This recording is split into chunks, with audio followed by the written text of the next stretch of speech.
Well, Marvel has given us basically Freaky Friday in space, otherwise known as the Marvels.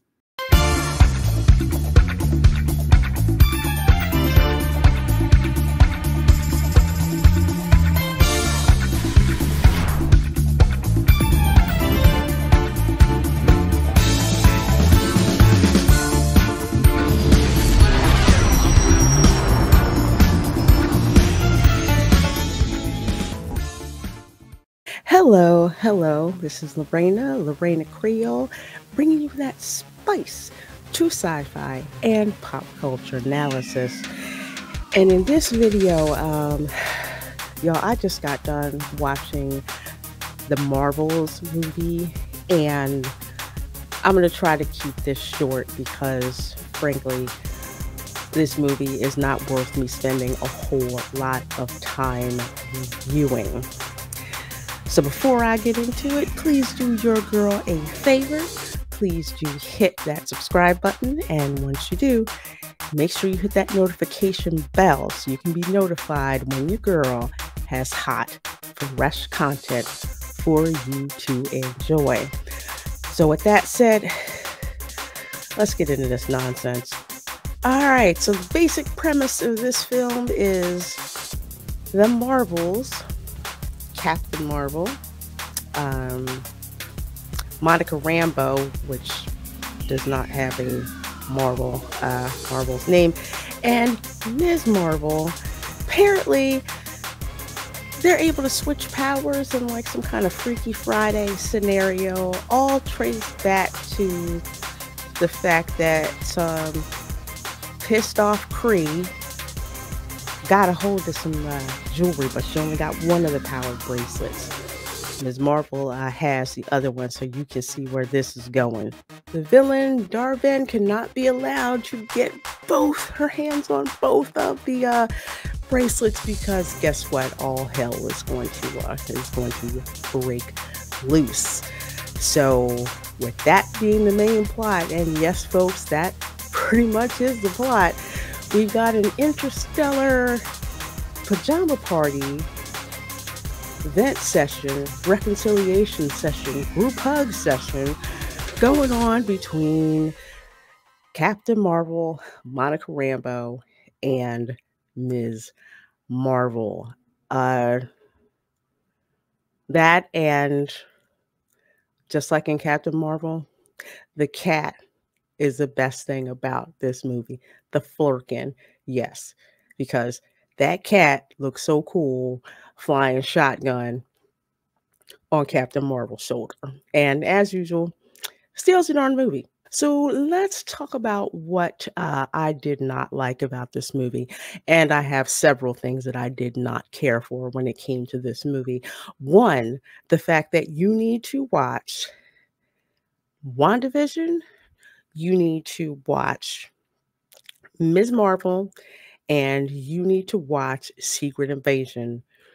Captain Marvel is a given because that was an MCU movie, but the fact that you had to watch those 3 Disney Plus stories to figure out what the heck was going on in this film, who Monica Rambeau was, and why Ms. Marvel is along for the ride.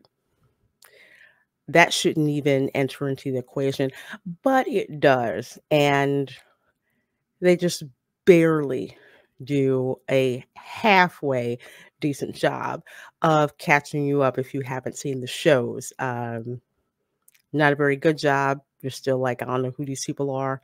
I don't know why I should care about any of these people. Another thing that I didn't like, and this is a commonality with these Marvel Phase 4 / Phase 5 films, and that is your villains aren't unrepentantly evil. Take Guardians of the Galaxy 3 out of that, because the Supreme Being, and I'm probably screwing up the name or whatever, that was an unrepentant villain, and that's why that movie was so good. Darvin, as usual, female villains, they're just misunderstood. That's all. No, that heifer should have been unrepentantly evil. but they didn't want to go there. Also, there really was no reason for this movie to exist except as a bonus for Ms. Marvel and WandaVision and Secret Invasion. Nick Fury, I don't know what version of Nick Fury was in this movie, but this version of Nick Fury acted like he needed Metamucil. I mean, it was bad enough. The Flurkin took his eye out in Captain Marvel, but this Nick Fury, I don't know who he is. He is not a badass. He's just bad and not in a good way. Also, what the heck was up with the planet with all the singing on it? For like what, 10 minutes or something like that? Nothing really to advance the plot at all. And I just saw myself just looking at my watch like when is the heck is this going to be over? You also had some pretty mediocre fight scenes. I didn't think they were really all that great. There were too many jump cuts, and it just seemed like a mess all over the place. Marvel needs to go back to the type of fight scenes that they had in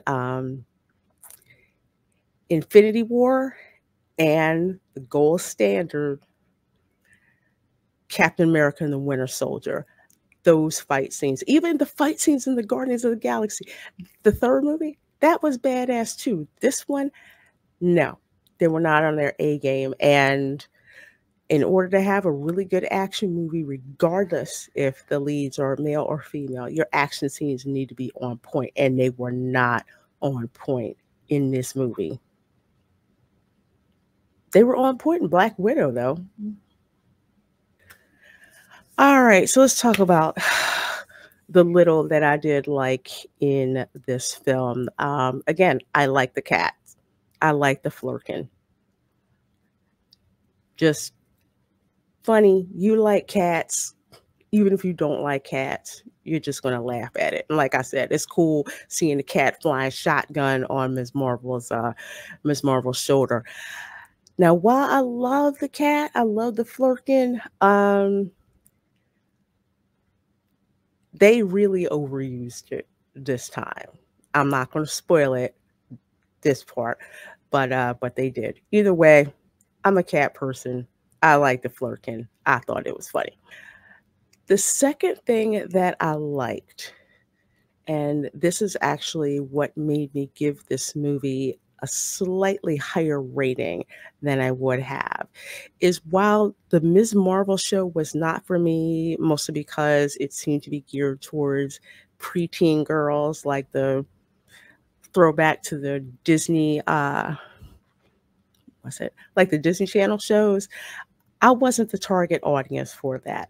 But one of the things that I could appreciate from the little I saw of that show brought over into this movie was a strong nuclear family. Now, I will give Marvel credit for including that.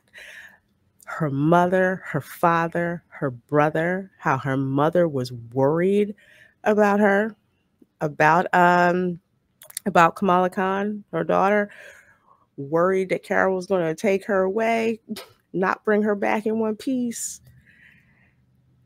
You know, it was just nice to see a nuclear family who cared about each other, even at one part where her mother is just like, you have these bracelets because you were meant for something better. So great or greater. So go and do what you have to do. I did like seeing that. I like what is I'm blanking on her name. I think it was Iman Kalani. I think is that her name? Iman Balani. Yes. Yes, Iman Balani. She's such a sweet girl. She's such a sweet actress. I like her.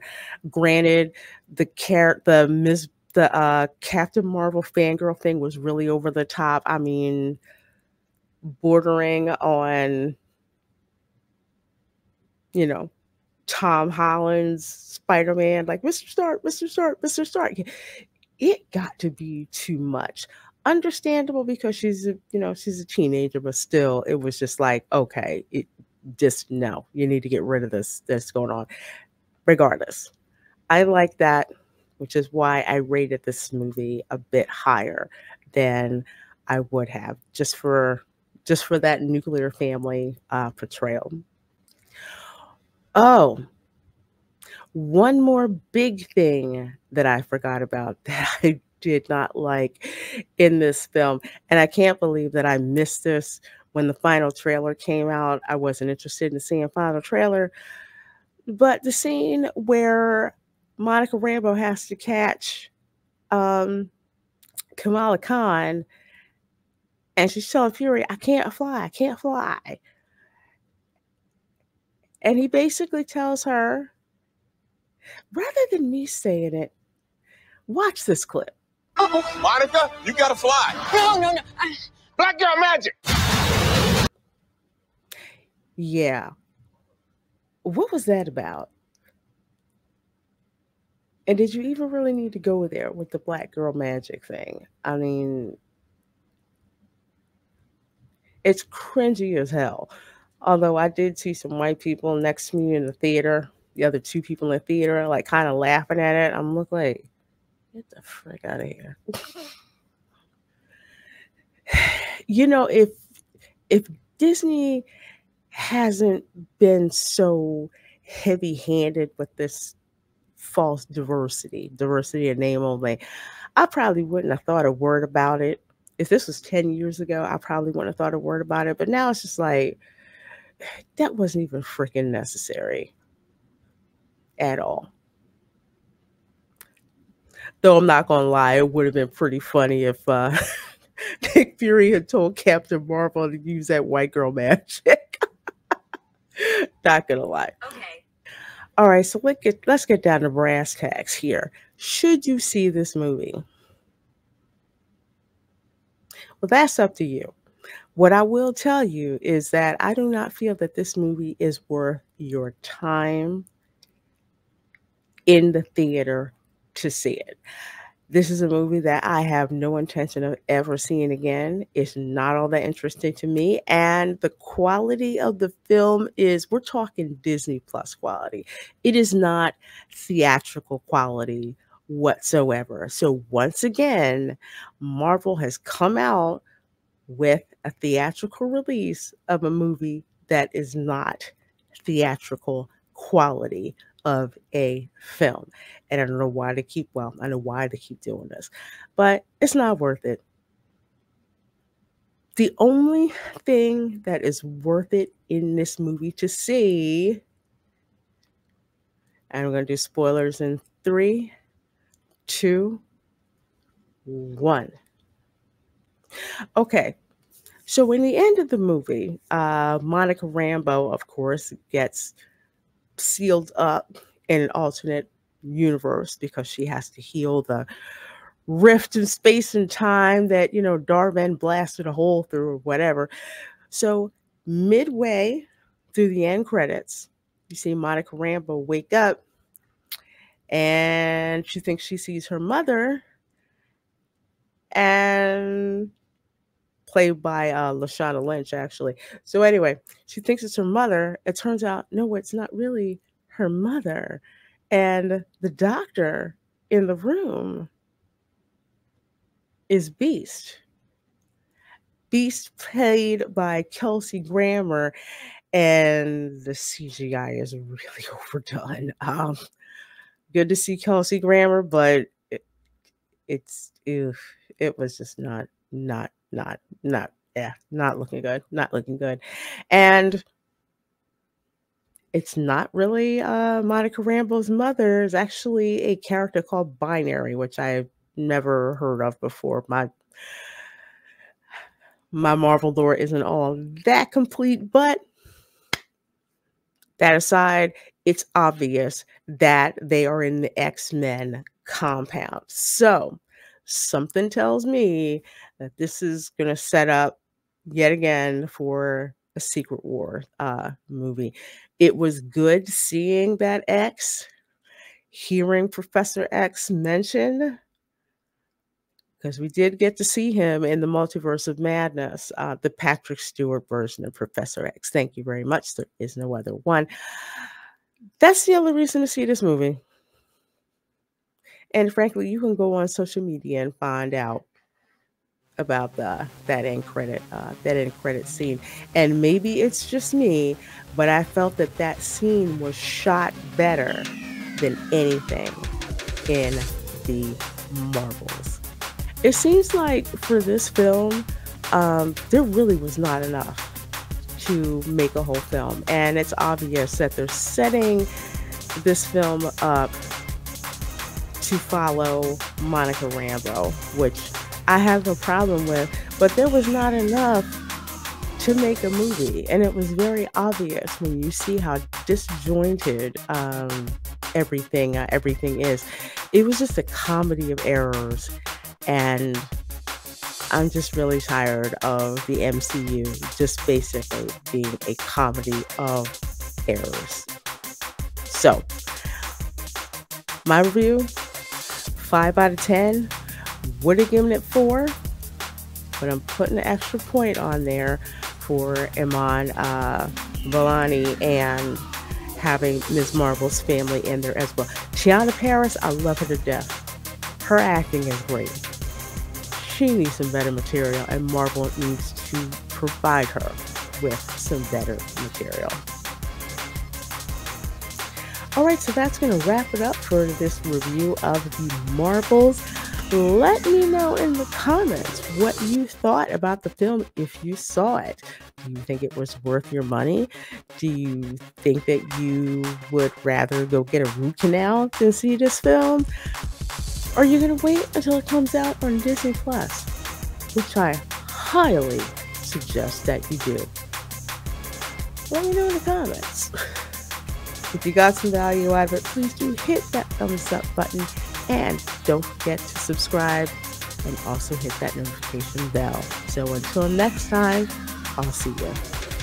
Bye. Black Girl Magic!